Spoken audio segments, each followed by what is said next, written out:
আমাদের মায়ের কোমরটা পড়েছে মায়ের কন্ডির জলে। এখানে মা,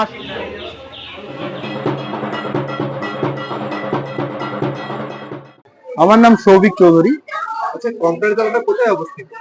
কঙ্কালীতলাটা হচ্ছে বোলপুর থেকে 7 কিলোমিটার দূরে আমাদের কঙ্কালীতলাটা অবস্থিত। আচ্ছা, কঙ্কালীতলার ইতিহাস বলতে কঙ্কালীতলা আমাদের মায়ের কোমরটা পড়েছে মায়ের কন্ডির জলে। এখানে মা সতী রূপে পুজো হয়। একান্ন সতীপীঠের এটা শেষ পীঠ। এখানে মা দক্ষিণা কালী রূপে পুজো হচ্ছে। চৈত্র সংক্রান্তিতে মায়ের বড় পুজো হয় এখানে। আর এখানকার বাবা ভৈরব হচ্ছে রুরু, আর মহাদেব হচ্ছে কাঞ্চীশ্বর। আচ্ছা, এখানে মূর্তি নেই, সে ব্যাপারটা মূর্তি নেই বলতে আমাদের মায়ের এখানে কোমর পড়েছে, সেই কোমরটা জল দ্বারা ঢাকা থাকে। মায়ের আদর্শে এখানে ঘটে আর পটে পুজো হয়। এখানে কোনো মায়ের মূর্তি নেই। আচ্ছা, এখানে সকালে খোলা হবে? এখানে সকালে আমরা খোলা 7টায়, বন্ধ 9টায়। সারাদিন খোলা থাকে এখানে, অন্য টাইম কোনো বন্ধ হয় না। আরতি বলতে মায়ের আরতি হয় আমরা 7টায়, আর এখানে একটা স্পেশাল আছে, এটা গঙ্গা আরতি 2 বছর থেকে শুরু হয়েছে। গঙ্গা আরতি হয় আমাদের 6টা থেকে। বিশেষ অনুষ্ঠান যেমন অমাবস্যা আছে, কৌশিক অমাবস্যা, কালী পুজো, এইসব তিথি যেমন লেগে আছে, সেই তিথিতে এখানে বিশেষ ভিড়। দর্শকদের বলবো আপনারা আসুন আমাদের কঙ্কালী মায়ের কাছে এসে পুজো দিন। এখানে আপনারা পুজো দিয়ে মায়ের আশীর্বাদ গ্রহণ করুন। আপনারা সুস্থ থাকুন, ভালো থাকুন, এটাই আমরা মায়ের কাছে চাই। আপনারা আসুন, সবাই মায়ের কাছে পুজো দিন, মায়ের দর্শন করুন, মায়ের কৃপা লাভ করুন। কঙ্কালীতলার মূল মন্দিরে প্রবেশ করার আগেই কিন্তু আপনি পেয়ে যাবেন বিভিন্ন রকমের ডালার দোকান। এখানে কিন্তু 50 টাকা থেকে শুরু করে 100 টাকা থেকে এবং 200 টাকা পর্যন্ত ডালা পাওয়া যায়। বিভিন্ন দামে কিন্তু এখানে ডালা পাওয়া যায়। এখানে কিন্তু জবা ফুল টুল সমস্ত কিছুই আছে এবং এখান থেকে নিয়ে কিন্তু আপনারা এই যে মূল যে মা জয় মা কঙ্কালীতলা, এখানে কিন্তু আমরা পুজো দিতে পারেন। পুজোর ডালা এখান থেকে পাওয়া যায়। তো কেমন কি ডালার দাম বিক্রি হচ্ছে একটু শুনে নেবো। এখানে ডালা কত টাকা থেকে শুরু হচ্ছে?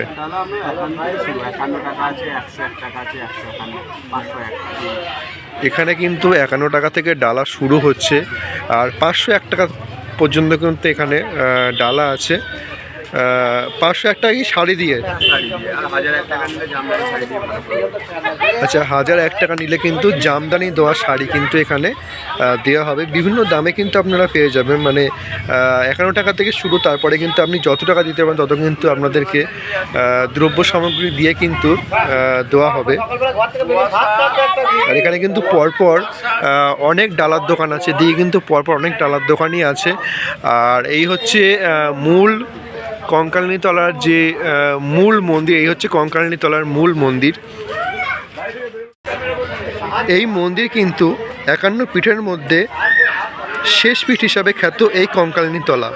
কথিত আছে এখানে দেবীর সতীর কোমর পড়েছিল, অথবা বাংলায় কঙ্গাল, তাই এর নাম হচ্ছে কঙ্কালীতলা। কঙ্কালীতলা সম্পূর্ণটা একটু ঘুরে দেখাই আপনাদের এখানে কী কী আছে। আর এইটা হচ্ছে মূল মন্দির। এখানে কিন্তু মাকে ফটোতে পুজো করা হয়। এছাড়া কঙ্কালীতলায় দেবীর দেহগর্ভ হিসেবে পূজিত হন।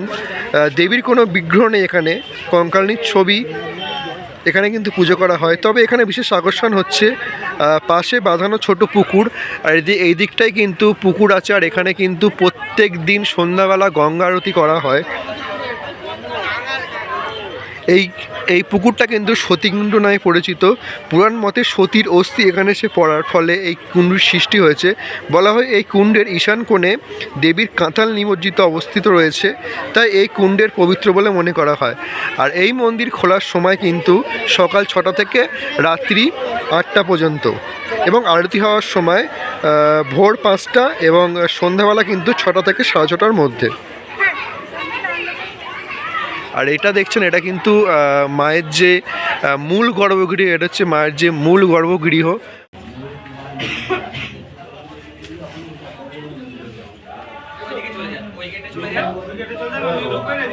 আর উপরে কিন্তু মায়ের কোথায় কি পড়েছে সব কিন্তু এখানে দেওয়া আছে। নলহাটিতে নলি পড়েছিল, কাশ্মীরে কণ্ঠ, এখানে কিন্তু বৃন্দাবনে কেশ, এখানে কিন্তু দেওয়া আছে উপরে। আর এই হচ্ছে মূল যে মায়ের মন্দির, সেই মূল মায়ের মন্দির।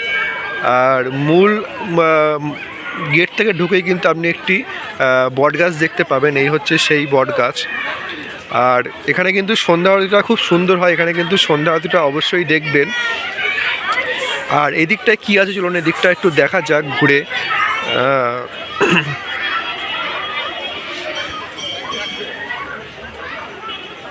আর আপনারা কিন্তু বাইরেও জুতো খুলতে পারেন, অথবা কিন্তু আপনারা মন্দিরের বাইরে কিন্তু জুতো খুলতে পারেন। আর এই হচ্ছে মূল যে মন্দির অর্থাৎ গর্ভগৃহ, সেখানে কিন্তু আস্তে আস্তে আমরা প্রবেশ করছি। তো এই হচ্ছে মূল মায়ের গর্ভগৃহ। আর এখানে মূল মায়ের গর্ভগৃহে কিন্তু মাকে ছবিতে পুজো করা হয়, এখানে কিন্তু কোনো মূর্তি নেই, মাকে কিন্তু এখানে ছবিতে পুজো করা হয়। আর কতটা ভিড় আপনারা দেখতেই পাচ্ছেন, এখানে কিন্তু অনেকটাই ভিড় আছে আজকে।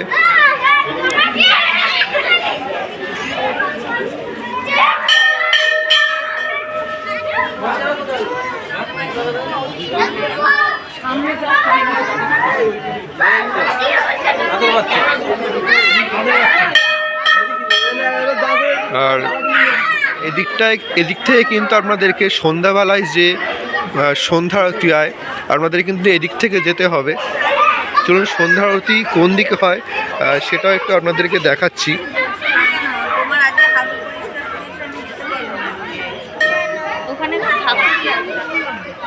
আর এখানে কিন্তু অনেকে অনেক কিছু নিয়ে বসেছে এখানে।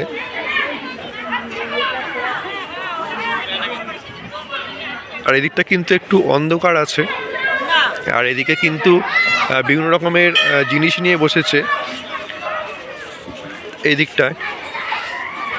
আর ঠিক মূল যে মন্দির, সেই মূল মন্দিরের পাশ থেকে গেলেই কিন্তু আপনি পেয়ে যাবেন যেখানে আরতি হয়, ঠিক সেই স্থান।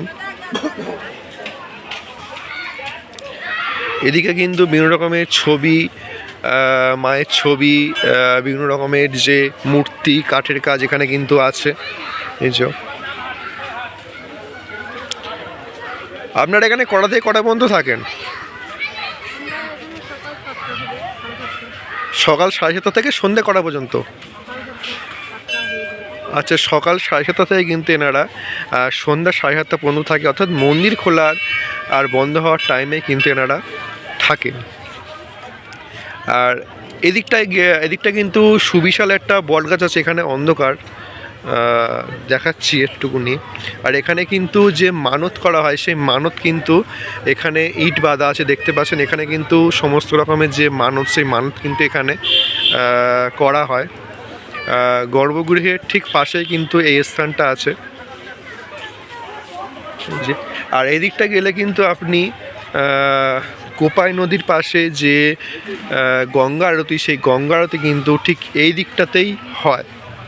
চলুন এখানে কোথায় গঙ্গা আরতি হয় দেখা যাক। আর এখানে কিন্তু গঙ্গা আরতি একটু পরেই শুরু হবে। চলুন দেখা যাক কোন দিকে গঙ্গা আরতিটা হয়। মূল যে মন্দির, সেই মন্দির থেকে কিন্তু একটুকুনি আপনাদেরকে হেঁটে যেতে হবে, অর্থাৎ মূল মন্দিরের ঠিক পিছনেই কিন্তু কোপাই নদী ঘাটটা আছে, সেই কোপাই নদী ঘাটেই কিন্তু গঙ্গা আরতিটা হয়।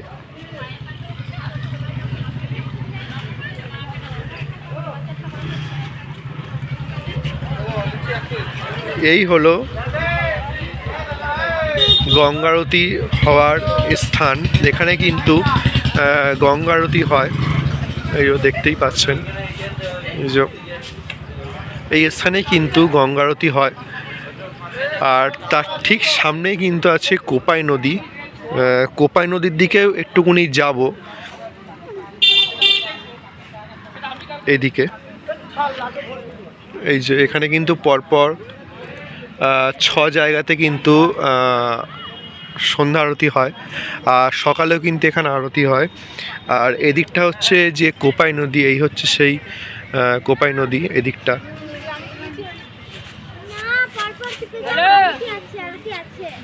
এই যে দিকটা কিন্তু কোপাই নদী এদিকটা। আর এখানে কিন্তু সন্ধ্যা হলেই হাজার হাজার ভক্তের সমাগম হয়, কেননা এখানে কিন্তু সন্ধ্যা আরতিটা হয়। সুতরাং এই পুরো এলাকাটা দেখছেন, এখানে কিন্তু হাজার হাজার মানুষের জমায়েত হয় শুধুমাত্র এই সন্ধ্যা আরতি দেখার জন্য।